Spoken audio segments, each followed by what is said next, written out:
On peut pas juste dire il nous faut des jeunes, il nous faut des jeunes, il nous faut des jeunes, mais que pour pouvoir être élu et vivre correctement, il faille être soit retraité, soit avoir déjà un petit pécule de base qui soit assez important. Mon cher Hugo, tu es le plus jeune maire de France. Tu as été élu à 18 ans en 2020 à Vinzieux, petite commune de 500 habitants du nord de l'Ardèche. Tu fais partie depuis mars dernier du Printemps des maires, un collectif d'élus locaux destiné à favoriser l'engagement politique aux élections municipales. Tu nous en parleras. Et tu sièges également au conseil d'administration d'Insit, qu'on a reçu dans la première partie de l'émission. Raconte-nous un petit peu ton parcours, Hugo. Comment tu es devenu maire à l'âge seulement de 18 ans ?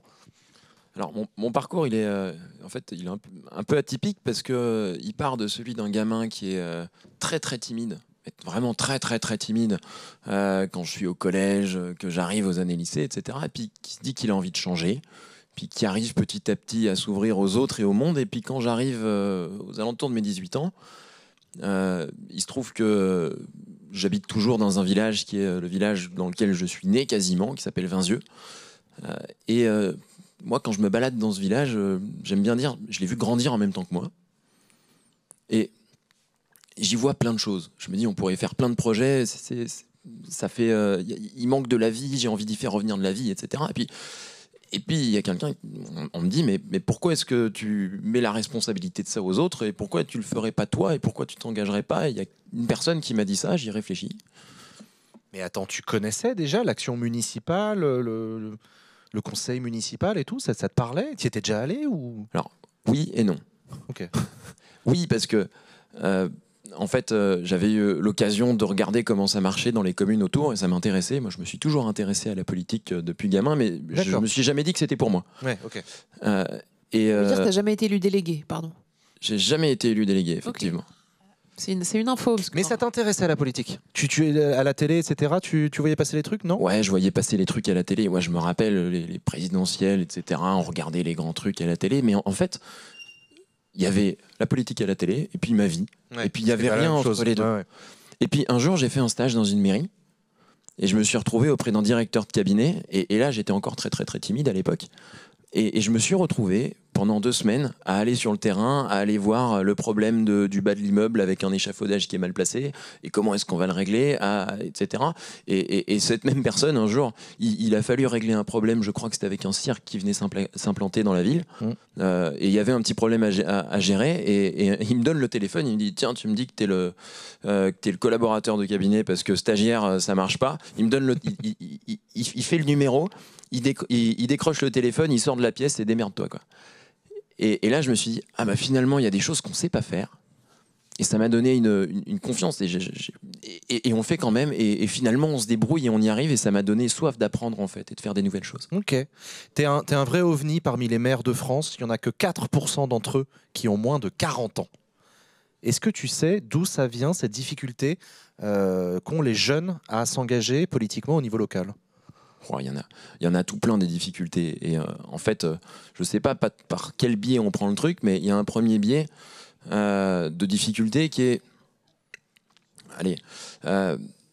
celui de donner envie. Et c'est peut-être le plus important et le plus grave aujourd'hui, c'est qu'on a une sorte de crise de confiance où moi j'entends plein de gens qui me disent les jeunes s'engagent plus, ils en veulent plus, etc. Et je pense que c'est faux parce que je croise plein de jeunes qui s'engagent. On est de la génération climat qui sort dans les rues. On n'a jamais été aussi connecté aux problèmes de la France et du monde à travers plein de biais. Mais par contre, les gens veulent plus s'engager démocratiquement parce qu'ils y voient pas comme un espace de solution et au contraire, moi, je pense que c'est à nous de construire ces espaces-là de solutions et d'y aller. Et je ne sais pas pourquoi je suis allé là-dedans, mais je suis parti des quelques-uns qui ont envie de redorer un petit peu l'image et de dire que la politique, c'est important et qu'on a besoin de gens dans les associations et qu'on a aussi besoin de gens dans les mairies ou dans les institutions. Alors, il y a certainement le complexe d'illégitimité, je suis d'accord avec toi. Il y a aussi que les jeunes peuvent percevoir ça comme un lieu d'emmerde. En 2020, environ 500 maires démissionnent chaque année. 44% des maires déclarent avoir déjà pensé à démissionner. Et toi, c'est le cas ou pas? Alors, c'est pas le cas. Alors, les emmerdes, on en a des emmerdes. Et on a notre lot, on entend toutes les temps qu'on est à portée de baffe, etc. Mais par contre, il y a tellement de trucs passionnants. Moi, depuis depuis 2020, mais le nombre de personnes que j'ai rencontrées, c'est impressionnant. Et puis en fait, je me retrouve dans la même journée à faire de l'urbanisme, à traiter sur l'avenir du village, sur la question de la gestion des bâtiments publics, de l'électricité, etc. Et en même temps, à régler aussi la problématique d'un habitant qui vient et qui n'arrive pas à trouver quelqu'un pour garder ses enfants le lendemain, etc. Et puis du coup, on essaie de trouver des solutions ensemble. C'est hyper concret en fait dans une mairie. Un mot pardon, Latifa. Non, juste comment la campagne que tu as menée, comment tu as convaincu les gens de voter pour toi? Et après, quelle est la moyenne d'âge un peu dans ton village en fait? Alors, la campagne, en fait, je l'ai faite de manière relativement longue parce que je savais que, déjà, rien qu'avec ma tête et mon âge, je partais avec un petit handicap, entre guillemets. En tout cas, j'avais besoin de montrer que j'étais légitime à y aller. Et donc, en fait, on est parti en équipe parce que je veux dire et redire que, en fait, moi, on me voit même beaucoup plus que les autres maires, en fait. Mais en fait, la commune, si on n'est pas, nous 11 en l'occurrence, elle fonctionne pas. Et moi, je fais pas les trucs tout seul. Donc, on est parti en équipe, on s'est présenté. Et puis moi, simplement, on a bossé. Et puis, j'ai montré pendant plusieurs mois que j'étais légitime. Et j'ai une petite anecdote là-dessus. J'ai fait 2 réunions publiques pendant ma campagne. Une première au mois de novembre. Et là, je parle, mon objectif c'était de montrer que j'étais légitime. Donc je fais 45 minutes sans notes pour présenter le programme qu'on a construit ensemble avec toute l'équipe. Et puis à la fin, je me retrouve avec que des questions sur mon âge. Mais comment tu vas faire avec ton âge, avec tes études, etc. etc. Des trucs qui viennent re-questionner la légitimité d'un jeune à se présenter, à avoir des idées et à bosser. Et on a travaillé ça, et 3 mois plus tard, on a refait une deuxième réunion publique. Même chose, et là plus aucune question sur mon âge. C'est-à-dire que le temps a permis aussi de faire imprimer le fait qu'on avait bossé, qu'on avait envie d'y aller, qu'on était une équipe et que ça peut fonctionner. Namo ? Justement, il y a des sondages qui montrent que les jeunes ne sont pas si désintéressés que ça par la politique, mais c'est juste qu'il y a plus de défiance vis-à-vis des élus, de leurs représentants politiques. Alors déjà, est-ce que tu penses que justement la figure du maire, qui est une figure de proximité, est déjà une figure qui peut permettre de réconcilier ce problème-là? Et à ton avis, on peut redonner cette envie aux jeunes de s'impliquer dans la politique à l'échelle locale? Pourquoi on s'implique? Parce qu'on veut que ça change. Et en fait, le vrai problème, c'est qu'on a plein de capteurs aujourd'hui à l'échelle nationale qui montrent que, en fait, il se passe plein de trucs. Il y a des élections. Et puis, il y a des moments, vous en avez déjà d'ailleurs très bien parlé. Pourquoi est-ce qu'il y a eu aussi peu de réactions là, sur les derniers mouvements ministériels? C'est parce que, en gros, il y a une sorte de lassitude. On se dit, mais qu'est-ce qui va arriver? Mais où est-ce qu'on en est, etc. Et ça, c'est extrêmement mauvais pour notre démocratie. Parce qu'aujourd'hui, on est dans un moment du monde, et je pourrais développer, où on a besoin d'un changement assez brutal. Et là-dessus, j'ai l'impression que dans les communes, on arrive encore à faire différemment et qu'on devrait s'inspirer de ce qui se passe à un échelon local. Moi, dans mon conseil municipal, il y a des gens qui viennent d'un peu partout dans le village, il y a des gens de tous les âges, il y a des gens de plein de métiers et professions différentes, et puis il y a des gens qui pensent différemment politiquement. Mais ça n'a jamais été un sujet, je leur ai jamais posé la question, et on arrive quand même à faire vivre de la commune. Et ça, c'est du consensus. Et pour répondre à la deuxième partie de la question, sur la question... Putain, merde, je l'ai oublié. C'était quoi la deuxième partie de ta question? Et redonner justement envie aux jeunes de s'investir localement, en fait, dans la politique locale. Oui, pour redonner envie de s'investir localement, le maire et la figure du maire reste encore une figure, je crois, mais il faut faire attention. Parce qu'il ne faut pas juste dire que c'est un totem, qu'on est apprécié, que c'est une figure. Et il faut se donner les raisons du pourquoi. J'en ai donné une sur le fait qu'on arrive à faire avancer les choses. Il y en a une autre, c'est qu'on est encore un endroit où on prend des responsabilités. Parce que, en fait, quand il y a des problèmes, on vient nous donner la responsabilité de le régler, ce problème. C'est-à-dire que moi, demain, on vient prendre une mesure à l'échelon national. Et ben moi, je vais être à la fois en charge potentiellement de l'appliquer, mais je vais aussi être en charge d'aller voir la famille qui pourra plus avoir accès à telle aide et qui va se retrouver dans la rue. Et en fait, on va croiser les deux et on se retrouve au milieu et on essaye de trouver des solutions qui vont convenir un petit peu à tout le monde. Et cette question de responsabilité, elle est hyper importante et je pense que c'est une des raisons pour lesquelles les maires ont encore une cote de popularité qui est supérieure aux autres. C'est quoi le printemps des maires, du coup? Vous allez faire quoi? Le printemps des maires, En gros, l'idée, c'est de dire, on entend beaucoup de choses aujourd'hui sur les maires qui nous disent c'est difficile. Il y a beaucoup de problèmes, il y en a plein qui démissionnent, etc. Et qui est finalement un discours qui est un peu déprimant. Et nous, on vient de dire, certes, c'est difficile, mais en fait, c'est un espace d'expérimentation incroyable. Et dans cette difficulté, on arrive encore à faire bouger la France et on a besoin de trouver des gens qui ont envie de le faire et que c'est un bon endroit pour le faire.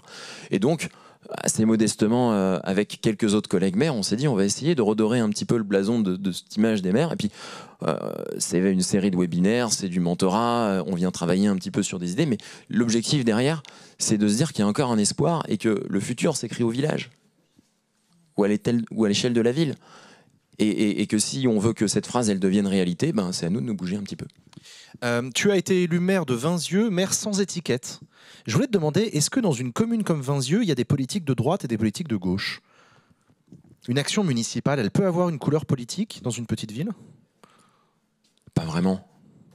Pas vraiment. On peut dire qu'on a une politique en faveur de la culture, on peut dire qu'on a une politique environnementale, on peut dire qu'on a une politique qui essaie de faire en sorte à ce que Vinzieux, là, par exemple, le 17 octobre, on a eu des pluies monstres, on a eu des inondations dans le camp. 17 octobre dernier. Ah, et l'année dernière, pardon. L'année dernière, on a eu des pluies qui étaient gigantesques. Il y a des communes à côté de chez moi qui ont subi des dégâts énormes. Nous, on en a subi quelques-uns. Nous, on a lancé une politique pour... c'est très modeste, hein, mais on est allé voir les habitants qui étaient les plus concernés et on a essayé de trouver des solutions ensemble. Ça, c'est pas de gauche, c'est de droite. C'est pas de gauche, c'est pas de droite. Là, en l'occurrence, non, parce que tu parles d'une intempérie, des conséquences d'une intempérie. On se doute que c'est pas spécifiquement de droite et de gauche. Mais non, mais ok. En fait, ce que je veux dire, c'est que même quand on vient mener une politique un peu plus culturelle, parce qu'on a envie de faire ramener des concerts, des spectacles dans le village, ou quand on a envie de traiter la question de l'environnement sur un sujet ou un autre, moi, je me la pose jamais comme un sujet de gauche ou de droite à Vinzieux. Et je pense que c'est même comme ça qu'on devrait réfléchir à une échelle plus globale, plutôt que de se demander à qui est-ce que ça va plaire dans les partis politiques. C'est juste de se demander, mais qu'est-ce qui est bien pour le village? Et nous, on a identifié quelque chose à Vinzieux et on y reste. On se dit, Vinzieux, c'est un village qui a tout sur le papier pour devenir un village dortoir, et nous, on veut se battre pour que ça ne le soit pas. Et en fait, on suit cette petite ligne tout au long des différentes actions qu'on mène, et en fait, c'est ça notre boussole. Lomir? Et ça, je comprends bien au niveau de l'action municipale, de l'action sur la commune, mais au-delà de l'action, il y a ton discours et ton destin peut-être national. Ce que je comprends que c'était plutôt situé à gauche. Est-ce que les gens le savent? Est-ce que c'est des conversations que vous avez? Je pose la question parce que on est à quelques mois des municipales, avec une tendance qui est quand même qu'il y a beaucoup de maires sans étiquette ou modérés ou en tout cas pas d'extrême droite qui constatent une montée de l'extrême droite aux élections nationales chez leurs administrés et qui se posent vraiment la question de leur rôle là-dedans. Est-ce qu'ils devraient ouvrir des conversations sur les raisons de ce vote? Est-ce que quelle est leur responsabilité là-dedans? Parce que moi, ce que je vois en tout cas, c'est que chez beaucoup, ça crée beaucoup de souffrance qui vient à l'incompréhension totale de comment vous pouvez voter pour eux et voter pour moi, alors que est-ce que vous ne savez pas qu'on a les mêmes valeurs? Est-ce que toi, comment tu vois ton rôle là-dedans? Est-ce que tu en vois un et comment tu le gères? Parce que ça doit vraiment pas être évident. C'est sûr qu'on se pose toujours beaucoup de questions quand on voit des résultats d'élections. On se dit, qu'est-ce qu'on fait? Mais moi, je me rappelle avoir eu cette image sur un 49.3 il n'y a pas si longtemps. Ça faisait 6 mois qu'on avait bossé justement avec InSit, avec des jeunes en service civique pour créer du lien dans le village, pour les questionner sur ce qu'ils avaient envie. Et en fait, derrière, pour leur dire, bah, vous voyez, la politique, ça peut faire changer les choses. Et puis, on vient discuter ensemble. Et on discute sur les gros projets d'aménagement de centre-bourg qu'on est en train de terminer en ce moment dans le village. Et puis là, on arrive au bout de 5 mois de mission de service civique avec ces jeunes qui se sont investis dans le village. Et là, bam, 49.3, tout le monde dans la rue, etc. Et là, je me dis... Là, moi, dans ma mairie, je suis dans un petit bateau en train de nager à contre-courant pour essayer de faire passer un certain nombre d'idées. Et en fait, clairement, on est dans ce petit bateau. Et c'est aussi pour ça que je trouve que c'est important et que je vous remercie de m'inviter là. C'est qu'il y a les actions concrètes qu'on est en capacité de faire, mais après, il faut aussi faire passer des messages. Mais c'est 2 choses qui sont en fait un petit peu très liées, mais aussi très différentes. Les messages qu'on peut porter pour avoir des vrais changements à une échelle globale, à une échelle systémique, à une échelle nationale, et c'est des mots qui sont importants, qui sont lourds et que j'aime bien porter, mais aussi des trucs très concrets et relier les deux, parce qu'aujourd'hui, on a une fracture entre les deux, en fait. Latifa? On l'a dit plusieurs fois, l'année prochaine, c'est une année d'élections municipales. Quel conseil tu donnerais à un jeune qui se lance à la conquête d'une mairie, à Louis Sarkozy, par exemple? Il dirait quoi? Est-ce que je peux compléter? Vas-y, complète la question, Loumir. Parce que, comme on se connaît un peu, je sais que tu as mené de front des études supérieures et le fait d'avoir été élu. Est-ce que il n'y a pas besoin de choisir, finalement, entre les deux? Toi, tu as réussi à faire les deux, et quel conseil tu donnerais à quelqu'un qui ne veut pas choisir entre ces deux trucs, par exemple? Ok, alors, déjà, je ne suis pas sûr d'avoir des conseils à donner à Louis Sarkozy, mais par Comme contre, c'est à un tous jeune les... candidat qui se lance. Ouais. Ne le fais pas. Toi, t'es maire depuis 5 ans. Mais par contre, à tous les jeunes qui ont, c'est là où il y a une petite différence, des soucis de légitimité, et en fait qui se la posent comme ça, mais la première chose à faire, c'est d'y aller et de ne pas écouter tous ceux qui disent qu'on est trop jeune pour être légitime. Parce que en fait, la question, c'est le boulot, c'est de dire, il faut...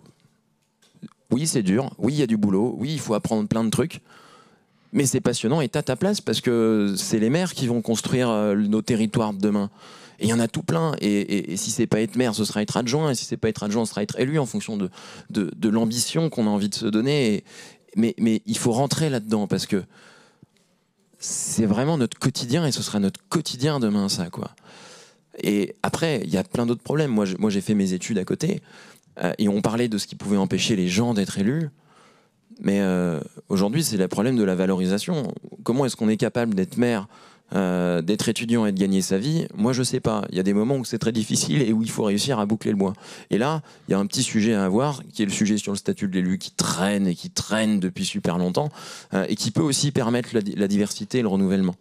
Aujourd'hui, j'ai pas de réponse, c'est pas moi qui ai les manettes pour faire ce genre de truc. Mais par contre, on a besoin de créer des cadres, parce que sinon, on peut pas juste dire il nous faut des jeunes, il nous faut des jeunes, il nous faut des jeunes, mais que pour pouvoir être élu et vivre correctement, il faille être soit retraité, soit avoir déjà un petit pécule de base qui soit assez important. Surtout dans un contexte où déjà on lutte pour convaincre les jeunes juste d'aller voter à toutes les élections, quoi, et que c'est la catégorie de population qui vote le moins, hein, je crois, la jeunesse. Mais c'est vrai que c'est, enfin là, ça demanderait des moyens là en termes de communication et tout sur l'engagement, ou peut-être, enfin juste des petites étapes. Quand on peut voir que par exemple l'enseignement, enfin l'éducation civique, elle est très peu présente, et c'est toujours un enseignement qui saute au collège, au lycée, etc. Et c'est peut-être aussi une porte d'entrée par là, quoi. On pourrait en parler de l'éducation civique. Moi, en éducation civique, j'ai appris qu'il existait une commune, j'ai appris qu'il existait une région, j'ai appris qu'il existait un département, etc., etc. Mais j'ai jamais appris ce qu'on faisait à l'intérieur. Et il a fallu que je me retrouve à un moment donné dans la boîte, dans la boutique, avec les mains dans le cambouis, pour me dire « Ah, mais c'est intéressant et ça a un impact sur ma vie ». Et ça, il faut qu'on réussisse à le transmettre. Ça ne veut pas dire que tout le monde aura envie de s'engager, et parce que c'est du temps, c'est de l'énergie, et on a besoin de gens qui sont passionnés partout et pour tout. Mais ça veut dire que, au moins, on est alerte sur le fait que, ben oui, à un moment donné, quand on a, je peux parler des départementales, parce que j'avais fait une campagne de départementale, un département à gauche et un département à droite ne produit pas les mêmes politiques sociales. Nos anciens, ils sont pas traités pareil dans les EHPAD, parce que c'est eux qui... Et ça, ce discours-là, quand on nous dit la droite et la gauche n'existent plus, en fait, derrière, c'est le discours de la politique ne changera rien, alors qu'il y a vraiment des axes de futur qui se dessinent. On parle beaucoup du phénomène de désertification des communes rurales. Est-ce que ça existe à Vincieux? Comment ça se manifeste? Alors, on a eu un chiffre tout à l'heure qui est tombé. Les communes rurales, en réalité, elles progressent en termes de population, et elles sont beaucoup plus jeunes que ce qu'on pense. C'est lié au Covid, c'est lié à ce phénomène des urbains qui viennent s'installer à la campagne. Je pense que c'est lié à un discours global médiatique qui a tendance à nous dire nos communes, elles sont vieillissantes, elles se vident, elles se referment sur elles-mêmes, etc. Enfin, un discours qui se recentre. Alors qu'en réalité, moi, quand je vais dans plein de communes, et là, j'ai encore eu plein d'exemples de maires qui nous expliquent comment est-ce qu'ils retravaillent le cycle de l'eau, de maires qui nous expliquent comment est-ce qu'on remonte un EHPAD dans sa commune et qu'on va se battre pour qu'il arrive, d'autres qui nous expliquent comment est-ce qu'ils travaillent sur l'agriculture en bossant sur des fermes communales, etc., etc. Et en fait, ça se fait avec des gens qui sont engagés dans des territoires, qui impliquent plein de citoyens. Et ça, c'est un poumon de la vie de la France. C'est quand même 33 000 communes dans lesquelles il y en a plein où il se passe tout ça. Et on n'en parle jamais. Et moi, dans mon département, j'en ai plein des exemples, des gens qui bossent sur la forêt, des gens qui bossent de manière un peu innovante sur la voirie, des gens qui bossent sur le lien social. On a beaucoup parlé, quand on a commencé le Printemps des maires, sur la fraternité. Avec un truc sur la fraternité. Mais la fraternité des maires, c'est quoi? C'est plein de gens dans leur commune qui font discuter des gens ensemble. Et nous, à Vinzieux, on a organisé des repas pour que les gens se rencontrent. Et d'ailleurs, il y a le premier repas de Noël qu'on a fait avec les habitants l'année dernière, on a eu cette idée-là. On s'est dit, plutôt que d'aller illuminer le village parce que ça nous coûte très très cher, on va offrir un repas aux habitants. C'était à quelques jours de la dissolution, de la censure du gouvernement, donc au mois de décembre. Et pendant toute une soirée, on a parlé du village, du fait qu'on était content de construire des trucs ensemble, et on ne s'est pas attardé sur le désespoir national qui était en train de nous prendre. J'aurais dû passer la soirée avec vous. Loumir. Non, je pense que c'est vachement intéressant ce que tu dis, parce que on a déjà abordé ce sujet de la vision très misérabiliste de la campagne. Et il faut aussi rappeler que la campagne, ça veut un peu tout et rien dire. Enfin, c'est plus de 85% du territoire, c'est 30% des Français. En fait, c'est pas la même chose de vivre dans ce qu'on appelle du rural attractif, où en effet, il y a des néo-ruraux qui vont s'installer. Je pense au Perche ou à la Drôme, par exemple, dans certains coins. C'est pas la même chose de vivre, par exemple, moi je vis dans du rural industriel qui est très attractif, mais pas forcément par des néo-diplômés, mais par des classes populaires qui n'ont plus envie de vivre en ville et qui viennent s'installer. Chez nous, c'est pas la même chose de vivre dans une zone soit littorale, soit montagne, où en fait à l'année t'es 100 et puis en hiver ou en été la population explose. De vivre dans la Meuse, où il y a beaucoup de ces zones-là qui, elles, se vident parce qu'il n'y a plus d'emplois, où il y a beaucoup d'endroits, notamment la Creuse, la Lozère, où là, pour le coup, c'est une population vieillissante, mais ou de vivre dans la ruralité ultramarine. Et c'est vrai qu'en France, on a quand même tendance souvent à dire « Ah, les ruraux, les campagnes », et en fait, ça veut vraiment pas dire grand-chose à part... je suis assez sûre que des enfants de cadres journalistes parisiens qui en sont allés habiter dans le Perche, ils n'ont pas la même enfance que moi j'ai eu, même si nos villages comptent le même nombre d'habitants en fait. Et puis tu as raison, c'est comme quand on dit les urbains, de quel urbanisme on parle en fait, ça veut dire quoi? Mais rien que la ville de Paris est hyper diverse, il y a plein de quartiers différents. Oui, donc t'imagines, mais c'est comme campagne, quand pareil, ouais. Les Parisiens disent « je vais passer le week-end à la campagne ».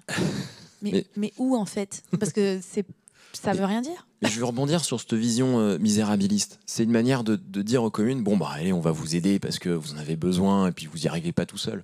Mais en fait, ce qu'on demande, nous les communes, c'est pas ça. C'est juste de dire, stop avec l'argent de poche, donnez-nous les moyens d'avoir les moyens pour qu'on puisse mener notre ambition et puis pour que juste on puisse montrer qu'on est des territoires innovants, dynamiques, solidaires, joyeux. Et toutes ces composantes, on les a. Namo ?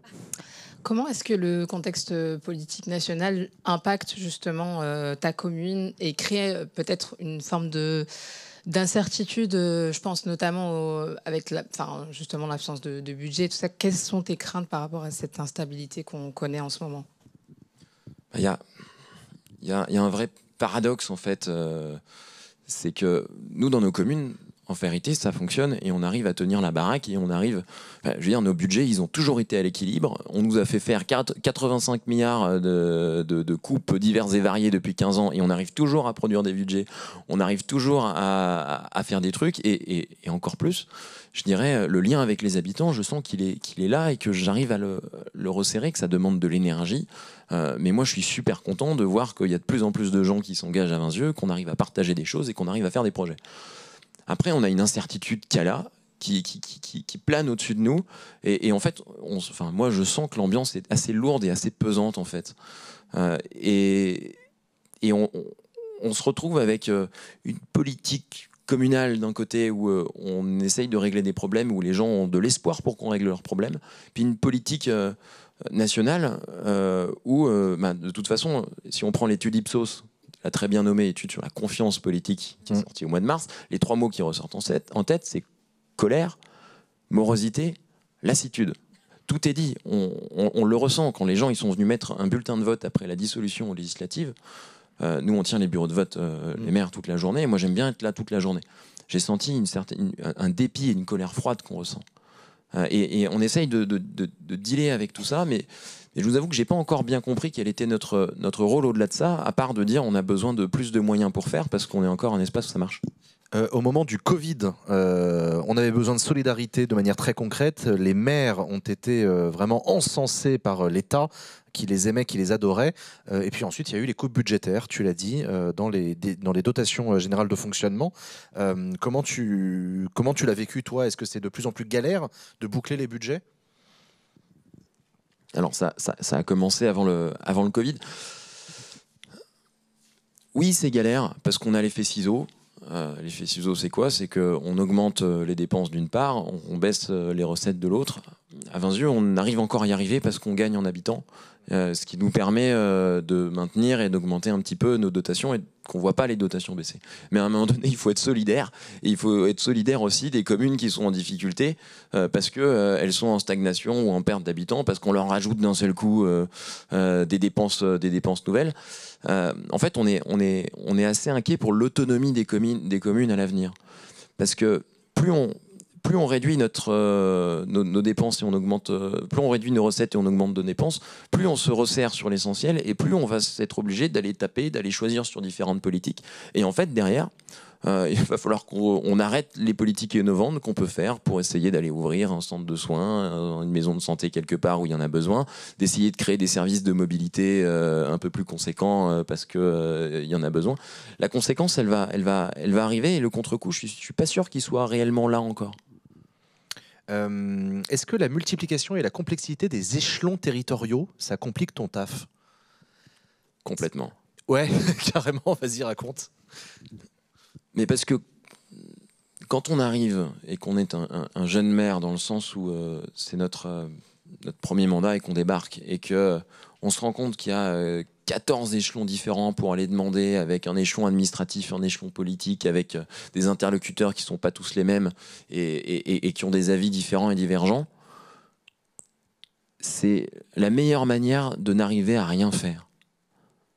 Et donc c'est compliqué parce que ça nous bouffe du temps. Et tout le temps que j'utilise, entre guillemets, pour essayer d'aller déposer mon dossier de subvention pour faire un petit projet dans la commune ou un gros projet dans la commune, eh ben, si je vais en déposer 4 des projets et que j'y passe du coup 3, 4, 5 jours à écrire mes 4 dossiers, eh ben, à l'intérieur, il y a peut-être 3 jours sur lesquels j'aurais pu passer un petit peu de temps pour faire autre chose. Alors aujourd'hui, on le fait et on joue avec ces règles du jeu, mais il va falloir qu'on réfléchisse à réduire un petit peu le corpus législatif ou le corpus des ordonnances qu'on reçoit, parce qu'on nous donne plein de responsabilités, on reçoit des nouvelles normes qui tombent très très très régulièrement et nos secrétaires de mairie n'arrivent plus à suivre. Nous, on a un petit peu du mal à suivre et des fois, on fait l'impasse sur des trucs parce que sinon, nos communes, on vit plus, quoi. Tu peux donner des exemples des dernières normes que tu as reçues, par exemple, pour qu'on comprenne? On a l'exemple le plus criant que j'ai pas vécu personnellement, mais qui est tellement lourd, c'était le protocole Covid pour les écoles. Le protocole Covid pour les écoles, chaque semaine, il y avait des pages qui se rajoutaient pour savoir comment est-ce qu'il fallait ouvrir ou fermer la fenêtre, les aérations, les entrées, les sorties des enfants, etc.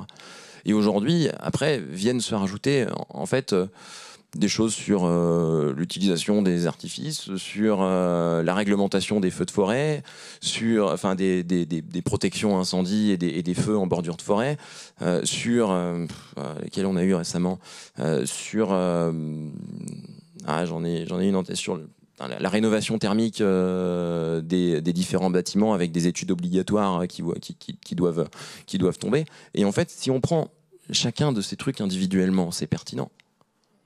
Mais nous dire il faut tout faire en même temps et on vous coupe des moyens, il y a un moment donné où ça coince. Et là où on pourrait faire avancer le schmilblick, parce que l'idée c'est pas de taper pour taper, c'est de dire, nous, en tant que maire, on a une responsabilité, faites-nous confiance, donnez-nous les sujets, on est capable de les prendre. Lesquels sont prioritaires pour la commune, à quel moment? Et moi, réponse à Vinzieux ne sera pas la réponse de la commune à côté, Féline ou Charnat ou Brossin, qui sont à côté de chez moi. Ça va faire très question entretien d'embauche, mais tu t'imagines où dans 10 ans? Waouh! Non mais voilà, en gros, c'est ce que tu continues sur la politique? Est-ce que tu te vois à des responsabilités plus importantes et au-delà de ta ville? Alors, il y a 10 ans, j'avais 14 ans et je me voyais pas trop là aujourd'hui. Maire de Vinzieux. Et donc, dans 10 ans, je me dis, mais il y a déjà tellement de choses qui ont changé que on verra où ça va me mener. Après, il y a un truc qui est sûr, c'est que je trouve ça passionnant de faire de la politique et j'aurais envie de continuer à en faire. Mais faire de la politique, c'est pas juste être élu. Il y a plein de gens qui font de la politique au quotidien sans le savoir. Il y a des responsables associatifs. Déjà, être responsable de son club de foot ou faire du bénévolat chez soi ou aller discuter ou s'occuper de ses parents, de ses grands-parents qui en ont besoin à un moment, c'est aussi faire de la politique, c'est aussi s'intéresser là-dedans. J'ai dit ça, j'ai rien dit. Moi, j'ai envie de continuer à en faire. On verra comment. Et en fait, on a besoin d'être super nombreux pour essayer de bouger les lignes, quoi, de changer les trucs. On est là, on fait plein de constats de trucs qui vont pas. Moi, tant que j'ai de l'espoir et que j'ai envie de faire un peu bouger les trucs, ben, j'y vais, quoi. Et tu seras candidat l'année prochaine à ta propre succession? Oh là là, c'est la question qu'on me pose. Ouais, on est chiant, hein, désolé. Ouais, tout le temps. En même temps, fait, c'est en ce moment que ça se joue. Arrête-moi si je dis une connerie, mais c'est en ce moment que les listes. Il y a plein de gens, carrément, qui se lancent là. Enfin, c'est la période. Il y a des gens dans le chat qui hésitent. Enfin voilà, c'est en ce moment, quoi. Allez-y. En fait, je pourrais répondre très simplement. Je pense que tout le monde, avec ce que j'ai raconté, se met ses idées. Mais je disais tout à l'heure que c'était une question d'équipe. De se présenter sur une municipale, et donc je me vois mal poser et répondre comme ça, alors que j'ai envie qu'on fasse ça en équipe, et j'ai envie que la première fois qu'on annonce le truc, on fasse ça à 15, parce qu'on sera 15, et qu'on fasse ça correctement, parce que moi tout seul être candidat, ça n'a pas de sens. Il faut qu'on soit 15 pour y aller et pour que la commune elle fonctionne. Et si on veut changer les choses, si on veut de manière systémique, de manière globale, si on veut changer les choses, il faut pas juste qu'on demande au maire est-ce que tu as envie de te présenter, c'est quelle équipe est-ce que tu vas. Et donc on dira ça en équipe, quoi. On verra. D'accord, tu vois, on verra ça en équipe. Non, mais c'est la bonne réponse, effectivement. On verra ça en équipe. Bah, écoute, je te souhaite le meilleur en tout cas. Cet été, tu as reçu la visite d'une célébrité nationale, Raphaël Glucksmann. C'est vrai. Qui est venu te rendre visite. Est-ce que c'est quelqu'un de quoi? Le Cap Clair, oui, le Cap Clair, le fameux le Glucksmann, il n'y en a qu'un, le nôtre, le national. Est-ce que tu le soutiens pour 2027? Pas quoi. Mais il faut qu'on arrive à avoir un Cap Clair en 2027. mais ça veut dire oui. Il va, non, mais s'il y va, mais pourquoi pas? Mais la question, c'est comment, dans quelles conditions? Moi, je suis là. Non, mais moi, je suis élu local d'une petite commune et je vous explique en fait. Comment est-ce que j'essaye de bouger, de faire évoluer les lignes et de dire, à un moment donné, là, droite, gauche, machin, etc. On essaye de faire vivre et de se battre pour un village. Il va falloir qu'on soit capable de proposer ça à l'échelle d'un pays. C'est en train de se construire. Moi, je suis plutôt intéressé par ces initiatives qui sont assez jeunes, en fait, qui sont pas sclérosés en fait, comme ce qu'on peut avoir sur des partis traditionnels. Et donc j'ai envie que ça marche. Et donc je m'engage pour que ça marche. Et on verra, 2027, il va se passer beaucoup de trucs entre-temps, mais carrément. Est-ce que les citoyens te parlent du parrainage pour la présidentielle ou est-ce que les gens s'en tapent globalement? Réponse B. Ouais, réponse B. Non, mais ça m'étonne pas parce que je me dis, moi je fais partie des gens qui sont excités par ce genre de sujet, mais je pense que le commun des mortels normal. Tu dois être l'un des rares. Non mais c'est ça. Je pense que les gens normaux, en fait, ils viennent pas gonfler leur mère avec vous parrainez qui, est-ce que vous allez parrainer machin, il faut parrainer truc et tout. Toi, tu me confirmes que les gens globalement te font pas chier avec ça? Non, je crois que c'est la première fois que j'ai une question là-dessus d'ailleurs. Ouais, d'accord. Non, mais ça confirme. C'est niche, ouais, effectivement, c'est niche. J'ai une petite question. En fait, en regardant un peu ton parcours, du coup, on voit que tu es étudiant à Sciences Po. Est-ce que c'est toujours le cas en parallèle de ton mandat? Et en fait, je me suis dit, mais en fait, t'es une sorte de Hannah Montana, en fait. Donc, comment ça se passe auprès de... Alors, Hannah Montana, qui est le jour une jeune étudiante et le soir pop star. Et donc, toi, t'es étudiant et mère. Et donc, je sais pas, comment tes camarades te perçoivent? Est-ce qu'ils savent que t'es mère? Et comment Est-ce que tu t'en parles librement et comment aussi tu arrives à consolider ces deux activités très prenantes? Tu disais tout à l'heure que c'était compliqué financièrement, notamment de boucler les fins de mois. Donc, parle-nous-en un peu. Alors, ça se sait, forcément. En fait, la question du lien avec les études, elle est un peu difficile parce que j'ai un pied énorme, même peut-être 2 pieds dans la vie active, et puis un côté études, et puis en plus j'ai des trucs qui sont assez liés, qui font que je me retrouve à avoir de la théorie sur des trucs que je suis déjà en pratique, et du coup, voilà, j'ai rattaqué il y a pas très longtemps, mais ça crée à la fois une petite distance à l'origine, mais en fait parce qu'on a des vies qui sont très très différentes, mais en fait j'essaye d'apporter assez modestement en disant bah tiens là ça je l'ai déjà fait chez moi, voilà comment ça peut fonctionner, etc. Et il y a surtout la question du temps et de l'énergie qui est dépensée sur les deux, et ça effectivement c'est un peu d'engagement, ça se fait, mais j'ai signé pour, donc maintenant j'assume et j'y vais. Moi, j'avais aussi une question. On a parlé du très très local, et il y a une question plus internationale dont on a parlé plus récemment pour les mairies avec l'affichage des drapeaux palestiniens sur les mairies. Toi, quel était ton positionnement là-dessus? Moi, je me sens pas très légitime, maire de Vinzieux, à me positionner sur de l'international. Parce que c'est jamais un sujet en fait qui revient avec les habitants, et que si je peux avoir ma position là-dessus, etc. Ma position de maire, elle implique pas ce que je m'engage à l'international, donc on s'est même pas posé la question du drapeau sur le fronton, etc. Il nous reste à te remercier d'avoir accepté cette invitation, cher Hugo. Merci. Bon courage à toi pour 2026, quelle que soit la décision de ton équipe et en ce qui te concerne.